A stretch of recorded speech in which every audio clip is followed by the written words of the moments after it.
এমন এক চাঞ্চল্যকর তথ্য ফাঁস হয়েছে যাতে ভয়াবহভাবে প্রশ্নবিদ্ধ হয়েছে ফ্রান্সের ১৯৯৮ সালের বিশ্বকাপ জয়। যে বিশ্বকাপের ফাইনালে ব্রাজিলকে ৩-০ গোলে হারিয়ে চ্যাম্পিয়ন হয়েছিল জিনেদিন জিদানের ফ্রান্স।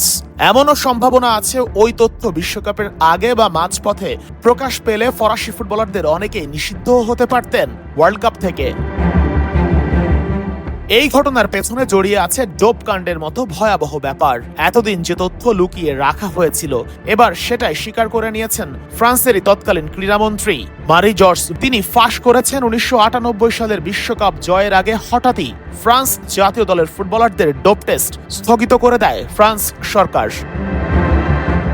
বছরের পর বছর ধরে এই তথ্য সামনে আনার চেষ্টা করা হলেও ফরাসি গভর্নমেন্ট এতদিন তা অস্বীকার করে এসেছে। কিন্তু তাদেরই তৎকালীন ক্রীড়ামন্ত্রী অবশেষে স্বীকার করে নিয়েছেন যে ঘরের মাঠের টুর্নামেন্টে দলের প্রস্তুতিতে যাতে কোনো সমস্যা না হয় সেজন্যই তারা এই কাজটা করেছিল।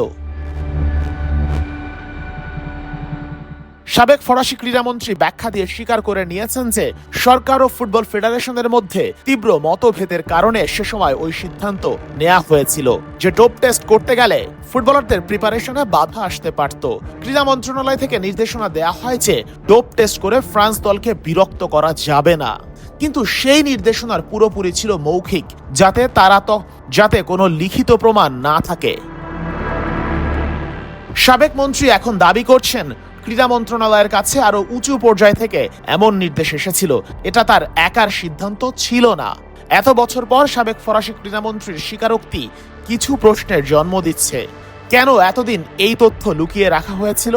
সত্যিই কি ডোপ টেস্ট বন্ধ রাখা হয়েছিল, নাকি টেস্ট করেও তার ফল লুকিয়ে রেখেছিল তারা? এমন ফুটবলারও কি ফেঁসে যেতে পারতেন যাতে ফ্রান্সের বিশ্বকাপ জয়ের পথে বড় বাধা আসতে পারত? শেখ আশিক, ৭১।